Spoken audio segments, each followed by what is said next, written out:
All right, so it is now 8:50, and the first session is going to be by Bill Wilder. It is Human Language is the New UI, and he'll discuss how this is possible. Bill is an AI consultant. He's also a software architect, works in Azure and cybersecurity. He's also the founder of the Boston Azure AI User Group. In addition, he's a Microsoft MVP as well as a MCT or certified trainer. In addition, he's been certified in cybersecurity with a CISSP, and he joins us from the great city of Boston. Bill, thank you for taking the time to join us. Thank you, Sam. Thank you for having me. Thank you for putting on this event. I like hearing about the great city of Boston. So, a very warm welcome.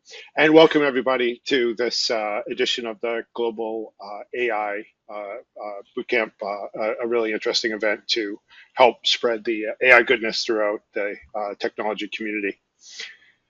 Um, I'm going to talk about human language as the new UI. I think you've all noticed this, that we now talk to our computers with uh, uh, regular language, and it kind of works. And I'm going to drill into a couple of aspects of that to illuminate how it's happening. And I found that an interesting journey as I was learning it. So I hope you find the journey in the next few minutes here, next 45 minutes, equally interesting. I won't say much about me. Sam did a nice job of introing, and I do, as he said on the bottom right there, we transitioned after 15 years from being Boston Azure to being Boston Azure AI, and we do host events for the local Boston community in person and for the global community online. So if you want to check out some of our online events, you can see the contact info there. So human language as UI. Um, this is not going to be a data science view.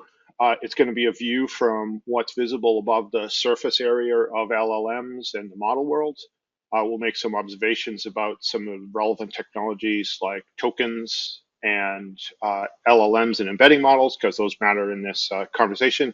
And hopefully by the end, you'll have a better appreciation of some of the machinery that's in place and some of the possibilities that are now enabled by this these recent developments in technology. Recent being a few years.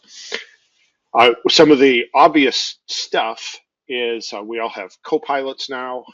This is for our business data, but also things like GitHub Copilot, which is an amazing tool. And there are some competitors out there. I use GitHub Copilot. This whole vibe coding meme is real.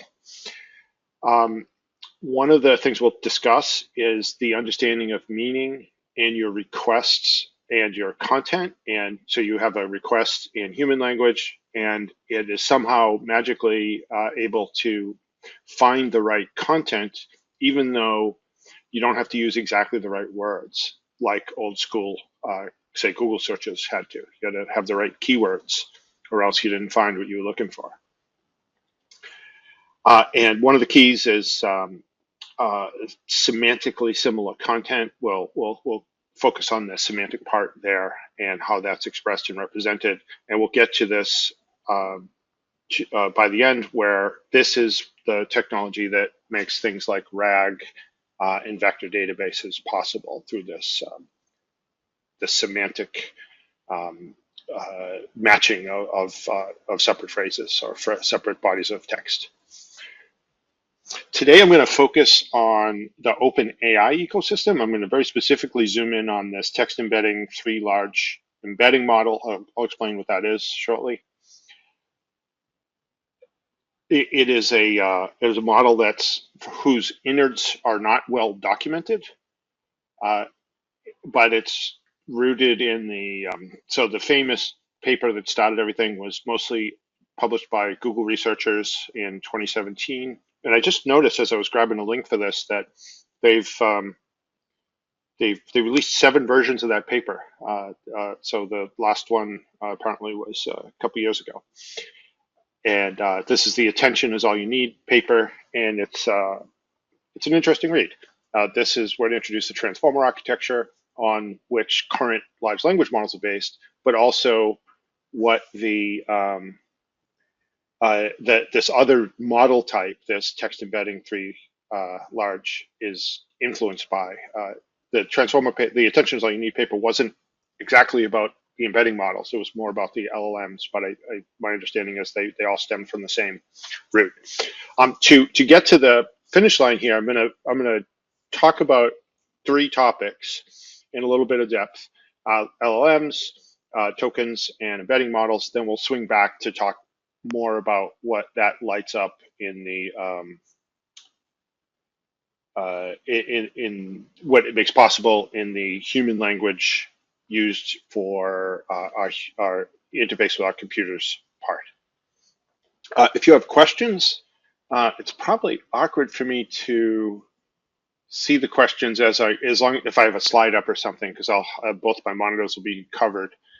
So Sam, does everybody have the ability to come off mute and ask a question? Yeah, absolutely. And likewise, I'm monitoring the chat window as well. Okay, perfect, man. Thank you. So that's an invite if you want to come off and ask a question or clarification or whatnot. All right, let's do this. So large language models. So many vendors, Microsoft included, have galleries of models that you can use as a service. Effectively, I don't know, mass will become a thing like platform as a service, infrastructure as a service. Why not models as a service? But Azure AI Foundry is Microsoft's marketplace for this, and they host first-party models, they host OpenAI models, they host open source models, and I've highlighted three of them here from their model catalog. ChatGPT is powered by GPT 4.0 and variants. It keeps increasing. There's GPT 4.0 mini and etc. That's what we all know and love as our LLMs today. DALI is down the bottom. That's at least while it was separate. I think DALI 4 is out now. This is a hey, tell me. Give me a description of an image you want, and I'll create it for you.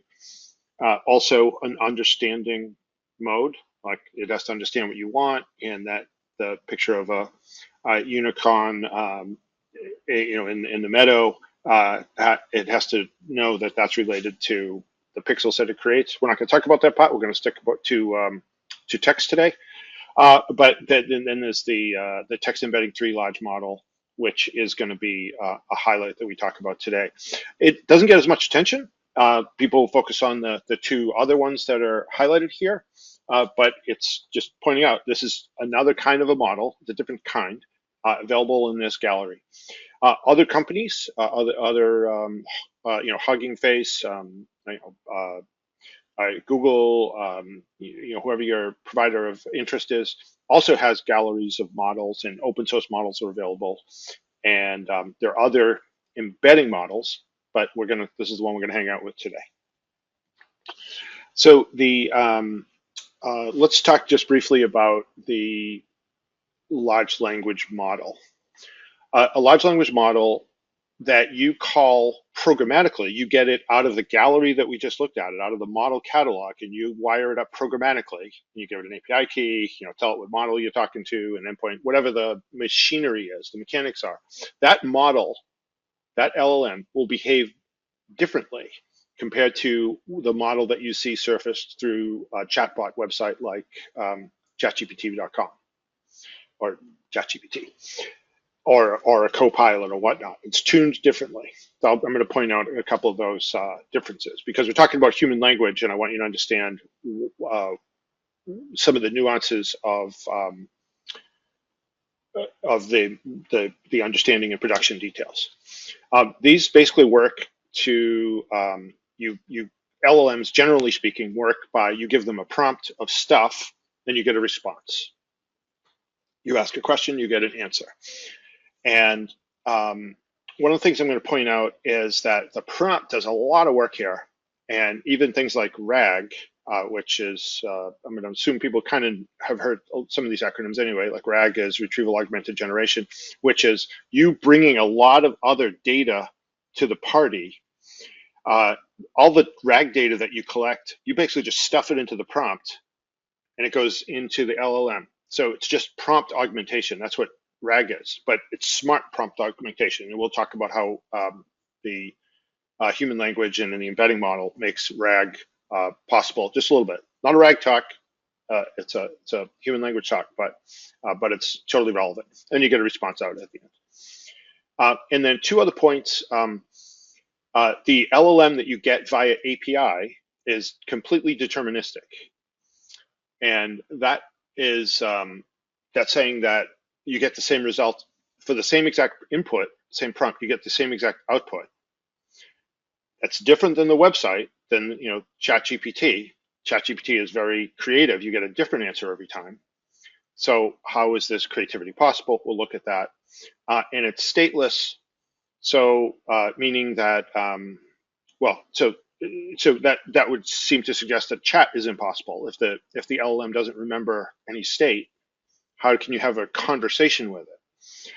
And we'll discuss how both of these are possible.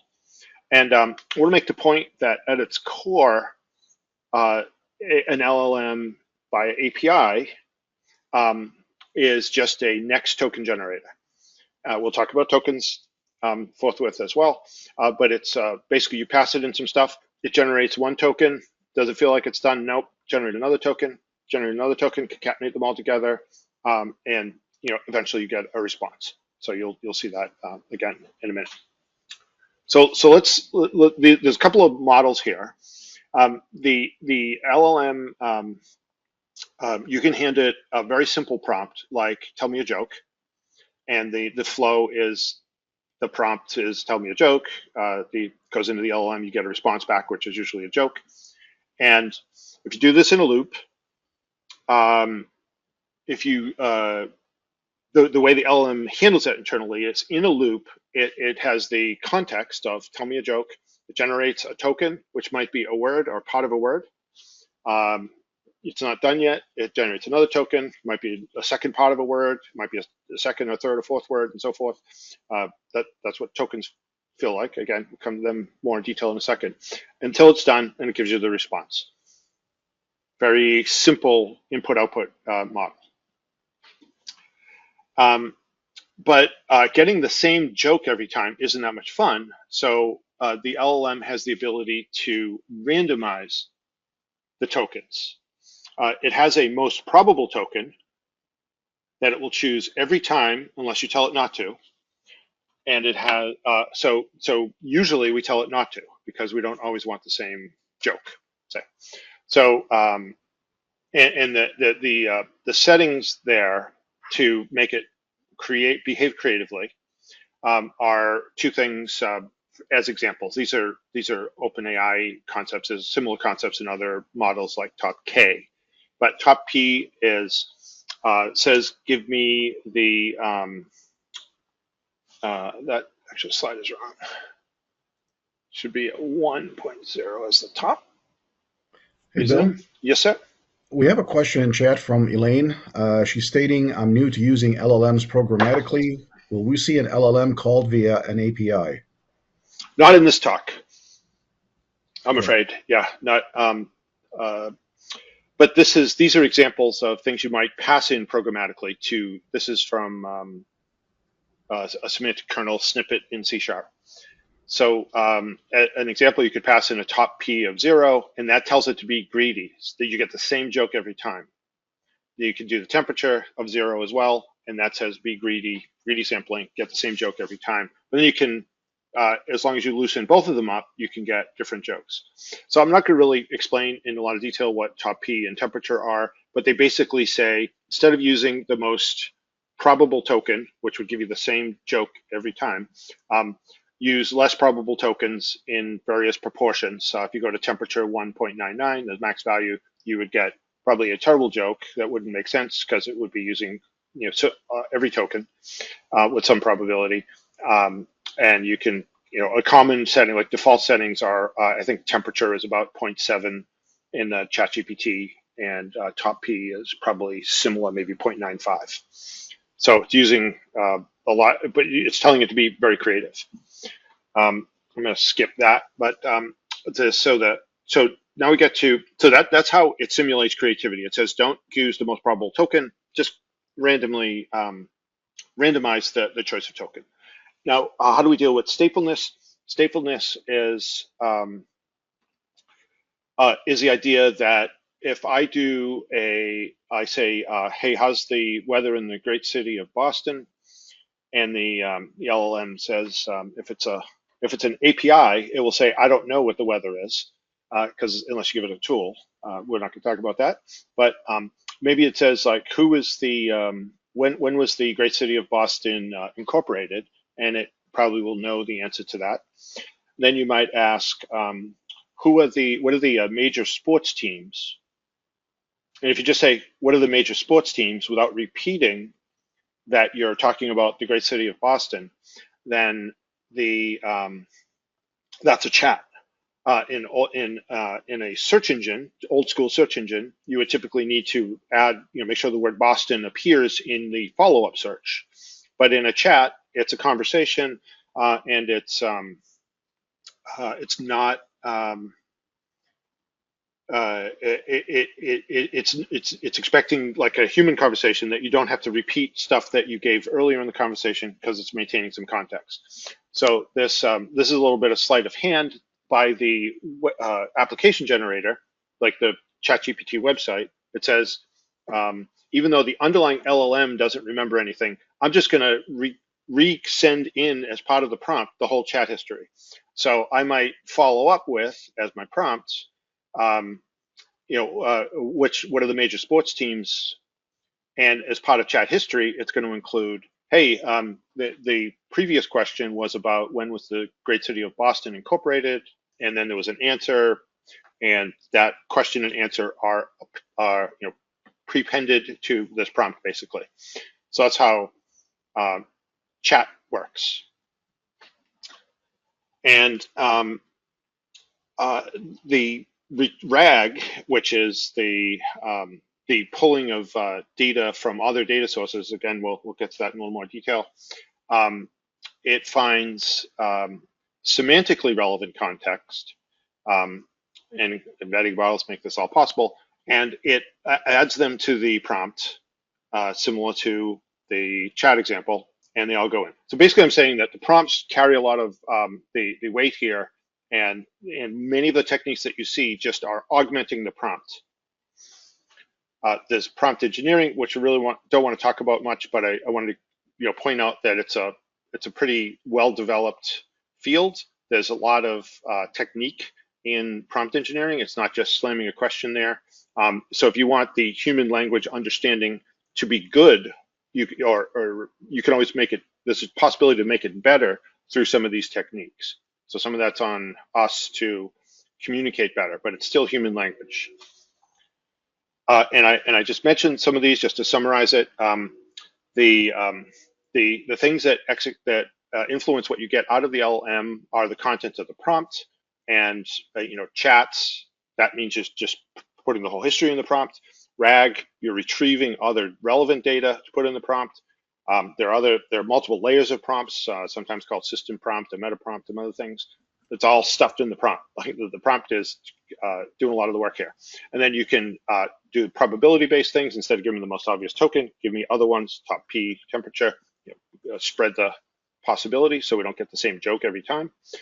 And there are some other things like there's a limit to how many tokens you can use up. So prompts do a lot of work. That's kind of the summary here, and LLMs are a next token generating machine. They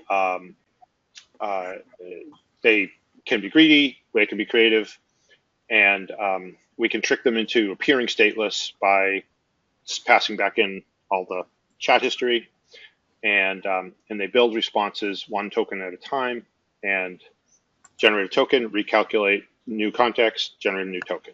Okay. So that was what I wanted to say about large language models. And let's talk about what is a token. So if we claim that LLMs are next token generating machine, what exactly is a token? A token is two things, kind of.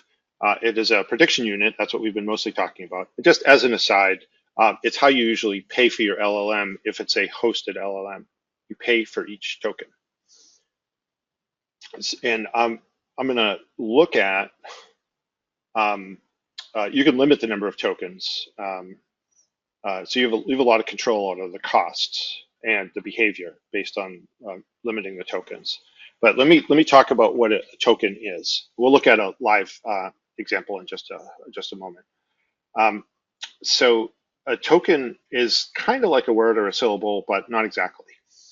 And the color coding here delineates the tokens as far as the model is concerned.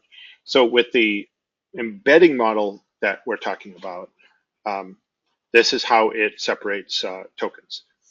It thinks winter is a token, space is a token, and space coming is a token. These are tokens. Winter, and then there's a second one below that with a capital W, and you see various spellings here. So if I drill into this, these numbers represent the identity, the identifier for the token. The 170685 is the as the model was being trained on the internet, it determined that there are at least 170,000 different tokens, and this is 170,685 lowercase winter. And you see the winter below it has a different token ID. So according to the LLM, capital W winter is not the same as lowercase w winter. So just pointing that out, it's an important concept. And then if you go to the middle column, you see all caps winter. That's two entirely different tokens that are different than, all lowercase winter is one token, capital W winter is one token, but if you capitalize the whole thing, it's actually two tokens, according to the way the LLM was trained on the internet and broke things up. So you can see, so this one over here is an example just because it also is encoding a carriage return. There's a new line here. That's why this has 16. This has 4 tokens for 17 characters, and this has 3 tokens for 16. There's a enter at the end there. So it also is encoding punctuation and things like new lines and spaces and so forth. And just also pointing out here, so these two on the bottom right, almost the same, except capital B Boston is a single token and lowercase b Boston is 2 tokens, as you can see by the color coding. And I'm pointing that out because the reason for this is that capital B Boston appears a lot in the training data, and lowercase Boston doesn't. It certainly exists, but the capital B Boston is wildly more common. So it was allocated a single token by the training model. So let's look at tokens just a little bit more. Let's see.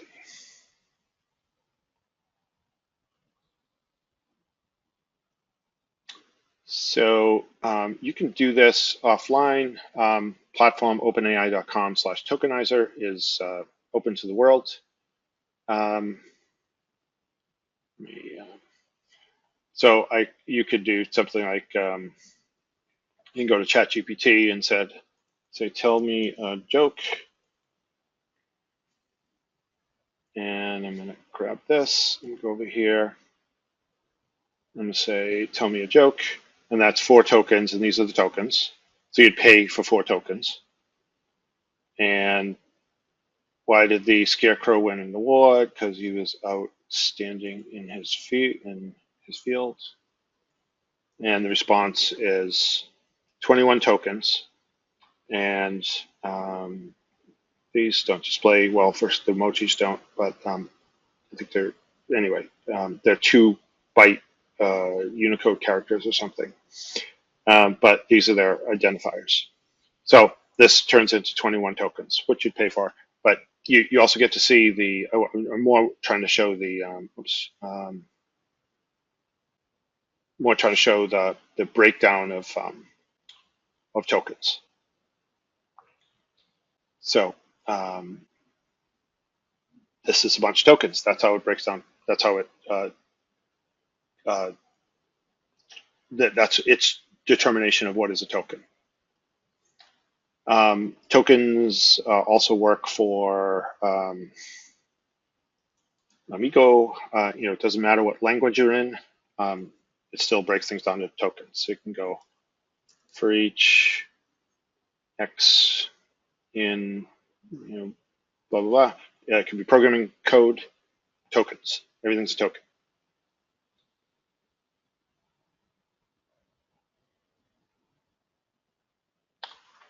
So tokens cost you money. That's how you pay, how you get monitored. There are limits to the number of tokens. Like an AI model can only handle so many tokens, but it's that just baselining on some of the concepts here. So we're going to get to the heart of it here with embedding models. Returning to our model catalog here, the text embedding 3 large model. Let's talk about that particular embedding model for a few minutes. An embedding model encodes your tokens into vectors. That's why you needed to know what a token is. A token is a small group of characters, and it knows what every character is. It has an identifier for it. Remember those IDs that showed up. And this is the key. Vectors are semantic, and they represent meaning. This is a kind of a big deal, and this is a little subtle, but I'm going to drill in on this point here for a minute here. Tokens can apply to text. That's what we're going to mostly talk about here, but they can apply to other areas too. Like we talked about, you can use the DALL-E model to create you a picture of I think I said a unicorn in a meadow. And those are semantic concepts that are mapped by the LLM, the DALL-E LLM, into a visual image. But the core representation is semantic. And this is pretty meaningful, let's see. So the OpenAI's text embedding 3 large model, it creates a semantic representation of the tokens that you give us. It first breaks the text down into tokens, and just like we saw, and it could be human language, it could be code, any textual. It can be any human language, any textual stretch of text can be encoded, and it's stored by this model as a vector. That's basically an array of floating point numbers, and there are a little more than 3,000 of them in a representation. We'll talk about this because this is a pretty key point. The text that you can give to one embed, one vector, isn't just a word. It's not the word, unicorn. It could be an entire phrase like, show me a unicorn standing in a meadow. Like that gets broken up into, I don't know, say 20 tokens and passed into the embedding model and turned into a vector. And this vector, again, represents the meaning of that phrase. This is the voodoo that that was part of the advancement back from the Attention is All You Need paper that changed the way that we build AI models. And this is just pretty interesting and powerful stuff. Maybe this is a couple of asides here. The text that you can vectorize can be up to 8K. Actually, I think it might be 8191 tokens might be the max. But that's a pretty good chunk of text. But it isn't infinitely large. It's not arbitrarily large. There's a defined maximum that you can tokenize. I'm sorry, that you can vectorize. And if you have more than that, there's a whole thing about chunking, and this comes into play in RAG. If you study RAG, you'll learn that you have this big PDF or something that you want to vectorize and put in a vector database, so you chunk it. But that's what's going on under the hood here. Is this is a limitation of whatever embedding model you're using to do the semantic understanding of it, to encode it semantically. So that's an aside. There's a limit. There's a cost in Azure OpenAI and OpenAI using this particular embedding model. It's 13 cents per million tokens. So say that's 500,000 words. You don't need to pay anyone to use the vectors once you have them, because it's you can if you have 2 strings that you've vectorized, you've used an embedding model to turn into a vector of 3,072 floating point numbers. You do that to one phrase, you do it to another phrase. You can compare the similarity of those two vectors with just math, as I say. And we won't go into any, we're not going to do any math here, but the math isn't that complex. It's matrix math or vector math. And if you take a course in college in linear algebra, say, that would cover all the math. But it's not it's not super complex. So the concept here is that if you have two vectorized strings, you can compare them with just math in code. You don't need to call any services for this. You don't need to use anything fancy. You can use there are math libraries for this too.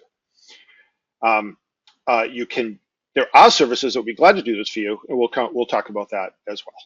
So this is a key concept in this talk. So I'm going to lean into that for a little bit. I'm going to come back to this slide, and I'm going to go quickly to a demo first.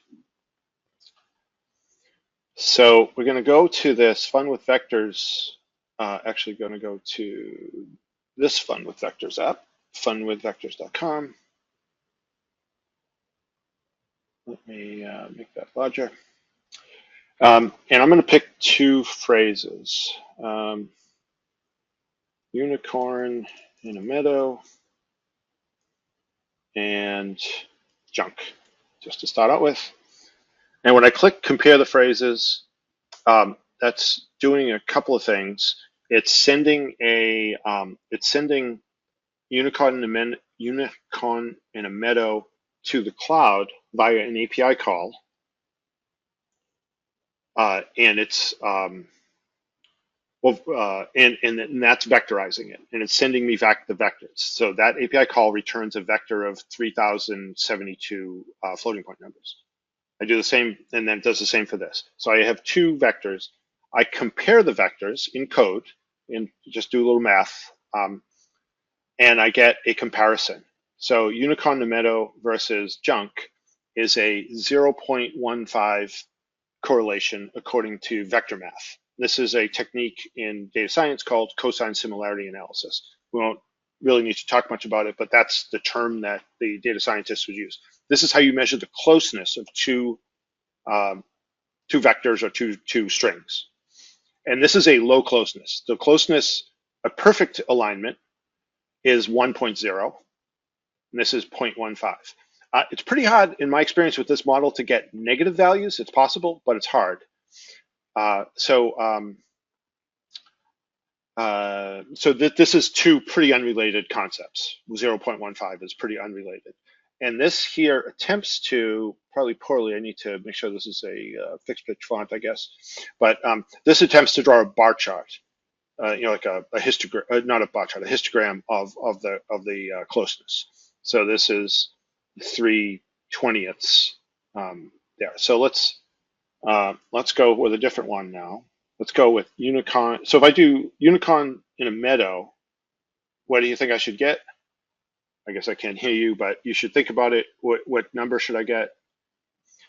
And I should get a 1.0 because they're identical. They're the same thing. But what if I say unicorn in a field? That's still pretty close. So this is very important. This is semantically saying, it's realizing that meadow and field are semantically pretty close. And it knows that they're semantically pretty close because it looked at the entire internet, basically whatever parts of the internet we trained on, and it sussed that out during its training, and it captured that in the embedding model. That's kind of one of the big points of this talk. That's what happened. That's how we can tell that these are similar concepts. I could say horse in a field. I don't know if a horse is considered unicorn-like, but it's pretty good. 0.51 is a reasonable,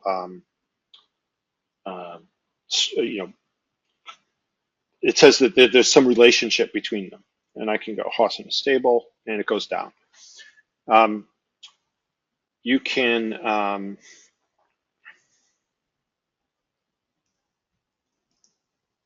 say you're doing great. And again, let's start with 1.0 and go work down. What if we say pretty good?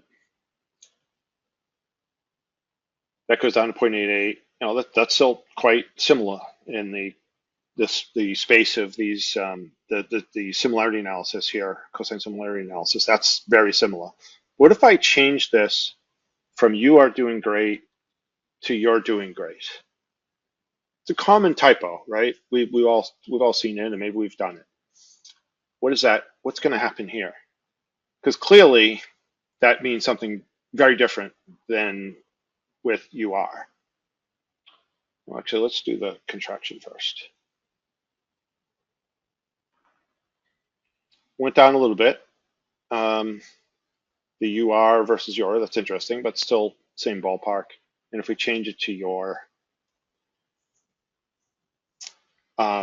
interestingly, it correlates more 0.84 than the contraction. And if you're wondering why this is possible, how did the grammatically incorrect version score better than the 100% grammatically correct version? It's because this is a common enough typo on the internet that the language model, which doesn't look it up in a grammar dictionary to filter it out, it just says, what does the world use for human language? And it realizes that this is what they meant. So we're talking about these 3,000 dimension vectors here, 3,072 floating point numbers to represent any string that we put in here. The way to think about that is imagine a clock, and it only has minute and hour hands. And imagine that the minute and hour hands are the same size. That's we would say those are normalized vectors. All the vectors are the same size. Simplifies the math, and that's, I believe, the mindset used in this particular embedding model. Imagine the clock. It has a minute and an hour hand. They're the same size, and they're both on, and it's noon. So both hands are perfectly aligned facing up. That's the equivalent to this. You're doing great and you're doing great. It's a 1.0. It's a perfect match. And with a clock, there were only 2 dimensions. It's a 2-dimensional space. So that would be the equivalent of 2 floating point numbers, not 3,000. And then, so let's say we take the minute hand and we move it to the 3. So let's say, so one is pointing at 12 and one is pointing at 3. We could then compare those to 2-dimensional vectors. We have the math to do that and get a result. They're not. They're less similar than when they were both pointing straight up. And we can point one at, say, at the 6. So one on the 12, one on the 6. So they're kind of opposite. And that would give us, they'd even be more dissimilar, and our scores would be going lower and lower here to, from 1 down to towards 0. But those would be fairly simplistic if we only had those 2 dimensions. And what the vector for this particular language model does, it actually uses more dimensions than 2. We talk about the clock, it can be two hands at the 12, one at the 12, one at the 3, and so forth. What if we actually took a hand, maybe the second hand, and it, instead of being at the 12 or the 3, the second hand came straight out at us? Clocks don't do that, but imagine that coming, right out of the clock. That would be adding a 3rd dimension. So it would then have 3 floating point numbers to represent that. But then you can represent more differentiation between different phrases, between different vectors, because they can vary along 3 dimensions.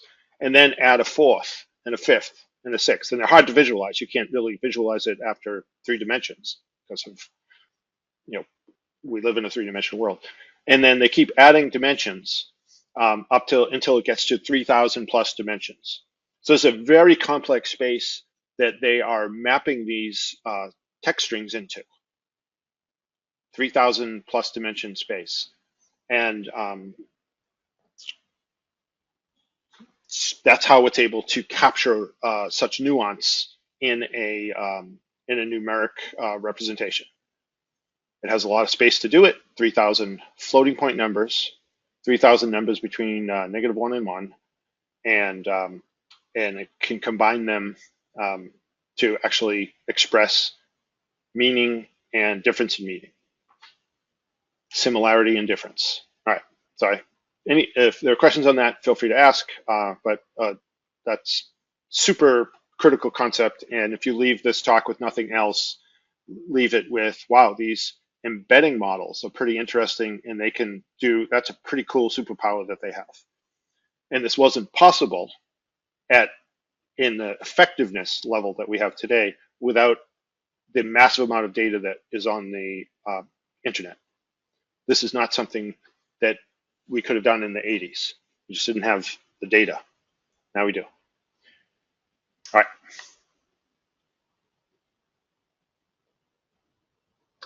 Let's go back to the slides.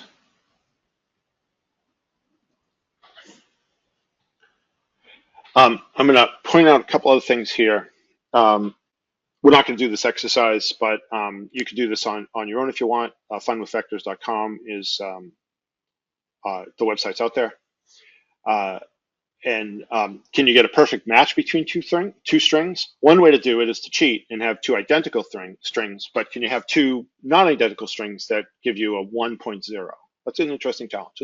And if you try to get two strings that give you a vector result that is most different, that are most apart, what do those look like? I did that with my the first example I gave was about the unicorns and the meadow on the left, and then the one on the right was just junk. Maybe give it a real text string and see what that's like. You can also do vector math with these strings, with these models. In my experience, it doesn't work that great. It's not that consistent, but the canonical example is things like king plus woman versus queen.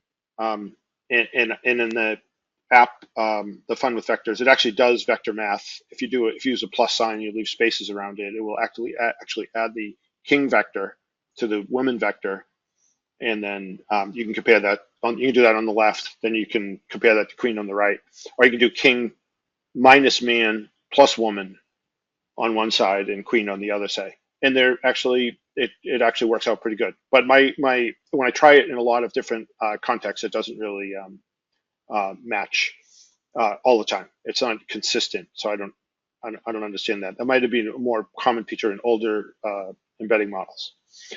Can you get a comparison to be negative? So the theoretical difference when you look at how close two strings are to the meaning is a perfect match is 1.0, and a perfect mismatch is -1.0. And I can only get, no matter what I choose, I can only get very small negative numbers. And to do that, I used nuclei of physics as one, and a passage from an old English text called Beowulf in the other, and I got a very small negative value. That's an interesting one to do too. Can you get a negative value? Do phrases in different languages match? I'm actually going to go back for that and say, gracias, and thank you. That's a pretty good match. And these are two different languages. So this is unambiguously, thank you in two languages. And the embedding model appreciates that, and it says, well, it's the same concept. Let's try the French. And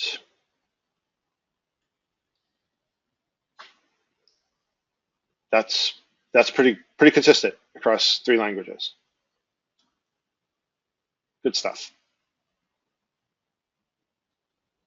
So you can try phrases in different languages. OpenAI doesn't document this fully, but my understanding is, from what I've read, is They support about 100 languages. They don't specify which ones. And I've tried it in languages like Telugu, Mandarin, um, and other languages that some of them work better than others.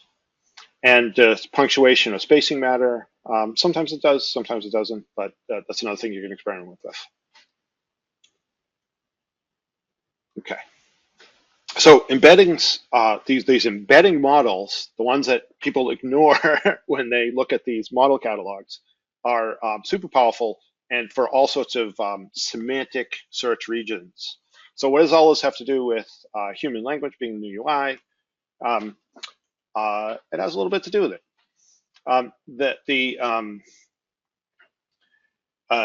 The vectorizing of text that we just looked at, using an embedding model that we just looked at. There are other embedding models. They might work a little differently, but conceptually similar. But you can express text semantically with big number. You can transform it into the semantic representation. Once you have that, you can do some very interesting things. And we have this concept in our industry called semantic search, where you search by meaning, not lexical similarity. So lexical meaning, the word has to be the same, or a stem of it be the same, like meadow versus meadows, or puppy versus puppies. I think a lot of systems for a lot of years have been able to find those similarities, but puppy versus baby dog, maybe not so much. This allows that. And one of the things you can do, like in the Fun with Vectors app, we showed that you could compare to words that you already have. But another way to do that is to say, well, I have a lot of words. I have a lot of chunks that I've vectorized and stored. I just want to find the closest one. So you can use a vector database search, and some examples are here. Azure, the ones I'm most familiar with are Azure AI Search and Azure SQL DB. I'm going to say 6 months ago or something like that, 4 or 5 months ago, added the ability to do this as well. So you can vectorize some text, store it in your, say, Azure SQL DB, and then you can do you can say, find me the closest, or find things that are similar to Unicorn Nemeto, and it will scan through your data just like you can do other search operations in a SQL database. This one will do basically a cosine similarity match and give you a vector up to 1.0, and you can say things like where the similarity is greater than 0.5. I want to return those, and then rank them. And if there are more than 10 of them, just give me the top 10 most highest matches. So this puts this semantic matching at your fingertips. And the relationship to human language, of course, is that the data that you store is, or to language at least, the data that you store is typically, human. That's the most common thing that we store is human text. It could be code, software as well, but also appears, and you can search with text. And there's another dimension to this I don't have a bullet for here, is when you go into an LLM or chatbot and you say, say you're in your company using a Microsoft Copilot tool that is able to see your internal company data, you might ask it for find me documents. This is text you type. Find me documents that have that talk about project XYZ, and there's probably going to be a translation into a vector search, into a semantic search. So the LLM will make sense out of what you asked. It'll say, okay, so I'm going to do a keyword search, not a keyword search. I'm going to do a semantic search for this smaller concept. It's not sending the entire prompt into the semantic search.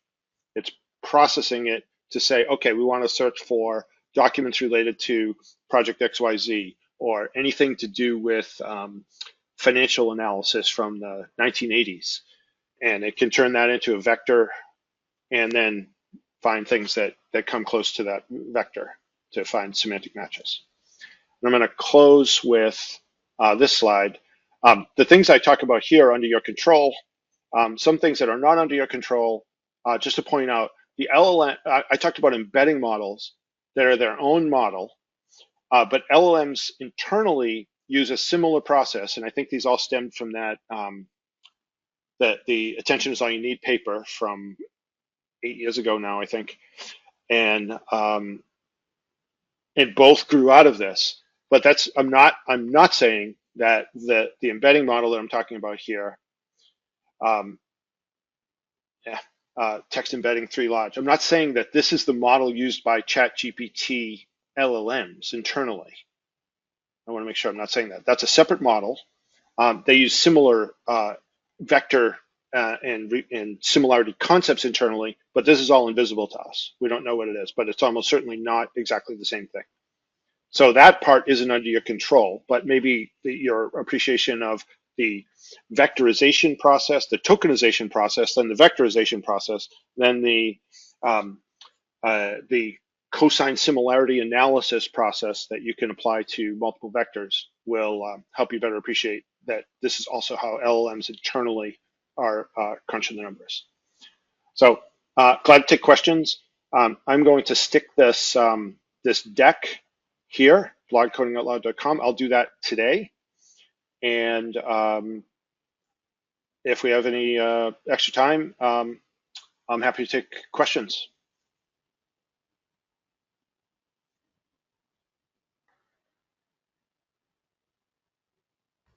Again, if you have any questions, feel free to either jump in verbally or through chat. And right now, I'm not seeing much. Okay, this makes sense to people? Do you get it? Is it like everybody already knew all this, or? It's definitely newer concepts if you haven't worked in it before, but I thought it was presented pretty well and easy to understand. It's the goal. Well, I'm happy to take Exactly. feedback if you have it as well. I am trying I'll, to make these understandable. Like I'll go ahead. I'll go ahead and ask a question. This is Elaine. When you're talking about vectors all the time, I'm thinking about the plain old vectors that I learned in linear algebra. Am I thinking correctly? Elaine, you are right on target. That it's the same concept, exactly the same concept, and you probably even learned how to do similar math to cosine similarity analysis if you were doing dot products and cross products and so forth of your vectors back then. So exactly the right concept applied to a new domain. Okay, thanks. I've never thought about a vector database before, though. That's brand new. Yeah, you'll as you lean into AI, you'll see a lot of talk about storage solutions that are based on vectors, because that's how you can do the semantic search. That's how you can find similar concepts without keyword search. And there's Pinecone, and I mentioned SQL database now has that in it. There's a whole service from Azure called Azure AI Search that is basically a vector search system, a very sophisticated, scalable one. So you'll keep tripping over that, Elaine. Thanks. All right, very good. Any other questions or comments? Marshall posted a comment in the chat window. I was already familiar with tokens and vectors in LLMs. I built small GPTs with custom tokenizers in Python. And he's got a link to huggingface.co/Marshall Turan. I want to build an embeddings model. Thanks for sharing that, Marshall. Nice. Yeah, there are many embedding models out there. I picked on one to constrain the conversation here. But building one, Marshall, would be quite an interesting endeavor. So good luck. Very true. All right. If there are no more questions or comments, Marshall has an additional one. What was the URL for the embedding studio you demoed? funwithvectors.com.